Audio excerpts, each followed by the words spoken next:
I'm Beth Allers. This is the Best Show Ever, Homeschool Edition. Today I wanted to talk to you a little bit about myself, share with you some of my journey. It's been 30 plus years since I've been married, raising kids, teaching, and creating a family culture. So as my kids grew up, I have 6 of them. So, I wore this necklace today because my husband gave this to me a year ago, I think. No, 2 years ago. And it has the names of all my kids. So here's this. The first one is Rebecca. And so Rebecca is a wonderful mother herself. She has my little granddaughter, Lily, and my new grandson, James. They are 3 years old and 1 year old. And so I'm so proud of Rebecca because we raised her, trained her from birth through high school. She graduated at 16, went through college. She became a teacher herself, a credentialed teacher in the public school system. And now she's a great mother, and her kids are learning. So that's Rebecca. And then Abigail, Abby. Abby also graduated from college, did really well. She's a librarian now at a Christian school. So Victoria, our third daughter, she actually is the production and editing of this podcast. She works for Scott Warmoth at the law offices of Scott Warmoth. And then our fourth daughter, Priscilla, she is a full-time college student studying geography, and Ben is in college in Virginia. He's 17. And then Johnny is the last one we're homeschooling. He's 15, and he may be graduating in a year and a half or so. We're not sure yet exactly what his future is. And in some later episode, I'll talk about the process of looking at secondary and high school and graduation and getting into college if your children want to go that route. But these are my kids on my necklace, and I am so thankful for them. They are really the joy of my life, and I would say they've grown into being my best friends and the people that I enjoy the most. I'm looking at Tori there behind the camera. So it's a great blessing. The homeschool journey, it takes a lot, and it's a long haul. So it's been 30 years for me, but from, not that my daughter's 30 years old yet, but from the time I started creating this family culture until now, and now we're really enjoying the fruit of it. Last time I had mentioned that there is some cost to homeschooling, but it really isn't that much. Not as much as you would think. Did you know that for public school, our tax money, it takes $14,000 per child per year into the public school system to educate those kids.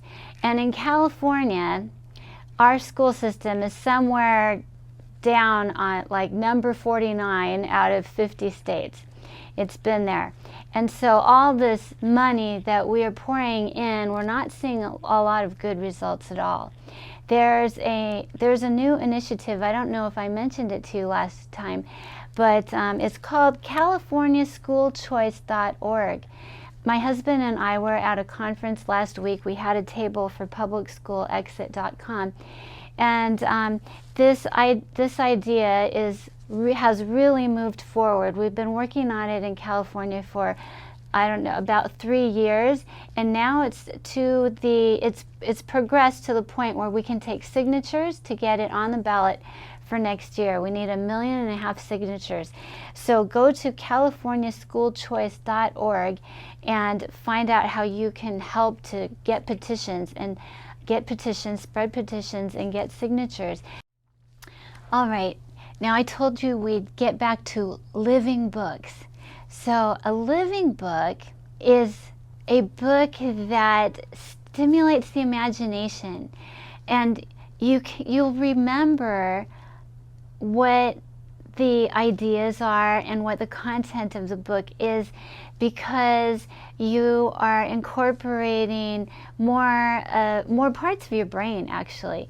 So if there's emotional response there, if there's imagination being used so that you have mental pictures of it, and there's association between other ideas, these things make the neural connections in your brain stronger.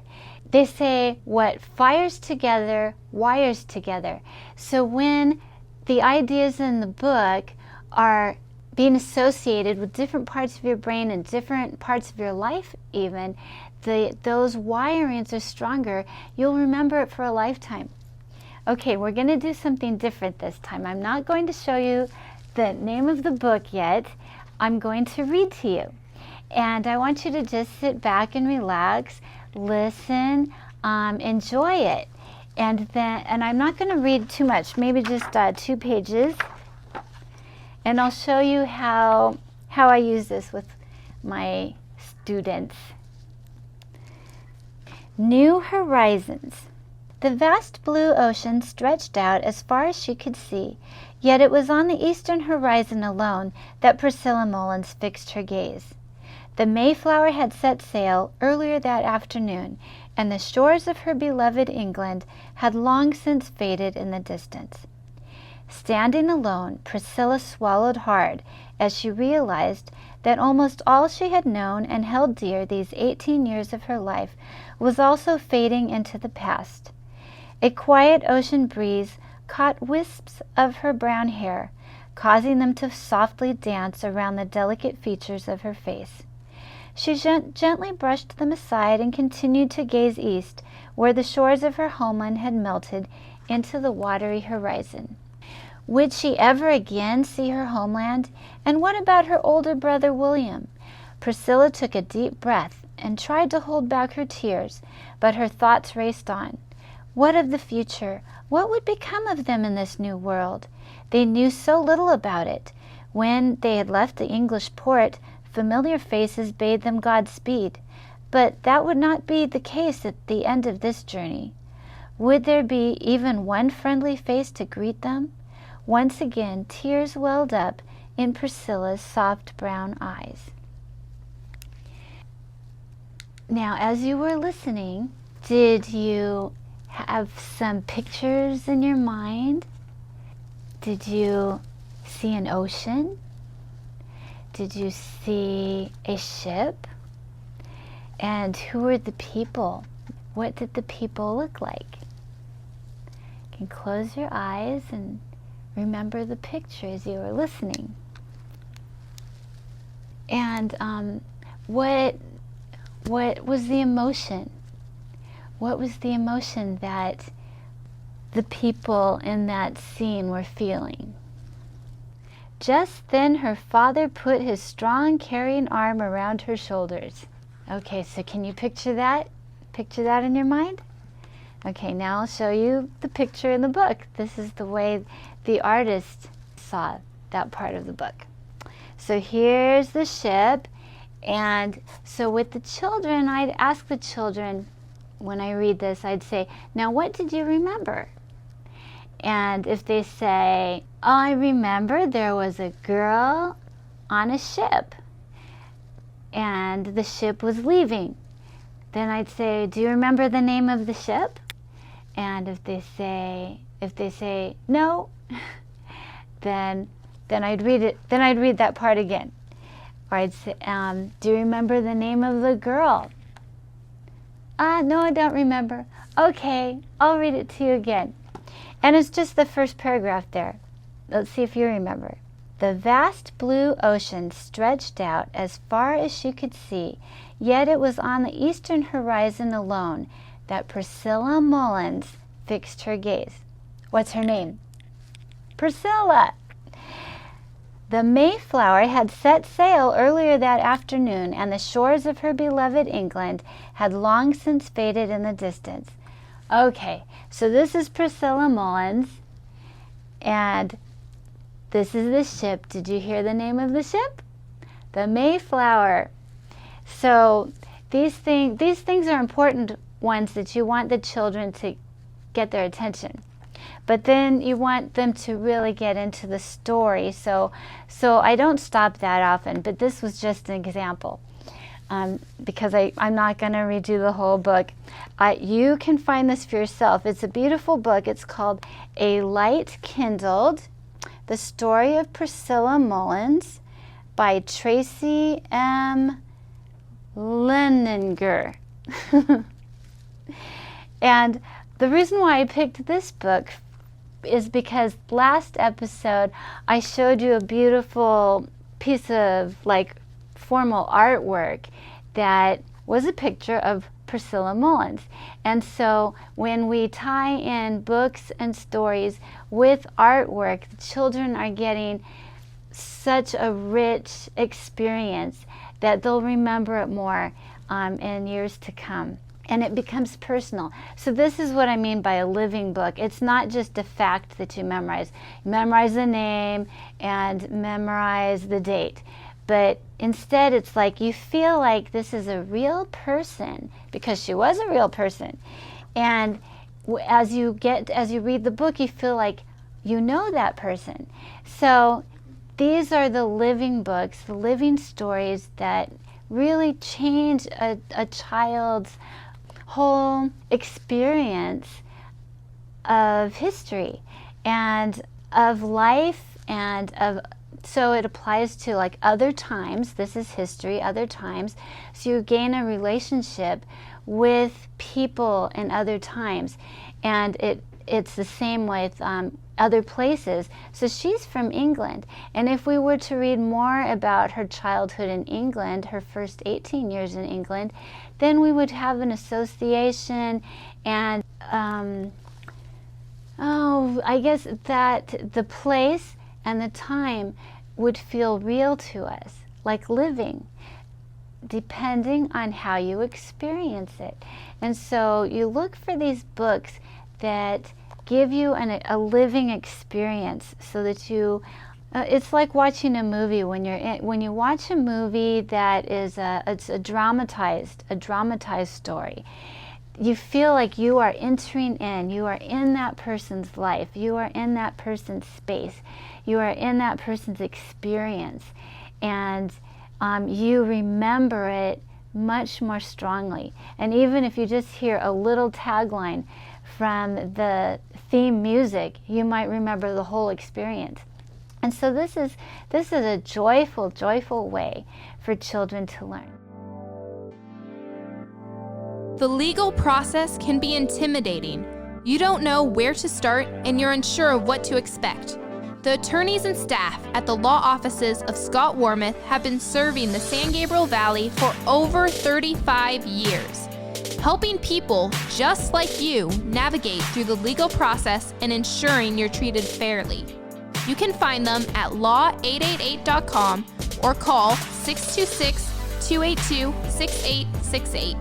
That's 626-282-6868. Okay, I'd like to give you some little encouragement right now. To be really honest, I was really tired today. I don't sleep too much. I had a few nights of only two hours of sleep, and then last night was 4 hours of sleep. So I do feel better today than I did the other day, but I was really tired today. And I thought, we need to do this podcast episode, and Lord, I need the energy to do it. And this verse came to my mind, that when I am weak, I am strong. I don't know, I'm so tired right now, I don't know if I'm quoting it exactly right, but that's the way the Lord reminded it to me, that when I am weak, then I am strong. When we feel that we can do it and we're super confident in ourselves, sometimes that's when we hit a bump in the road, and we can get really discouraged. But when we know that we're weak and we have to be so dependent on God's strength, then we see that it's not all up to us. And the pressure isn't all on us. We don't carry the whole burden on our shoulders. The Lord carries us, and the Lord carries our children. This is another beautiful verse that my mentor mom reminded me of years ago. It's in Isaiah. I think Isaiah 54 or Isaiah 40:11. You can look it up.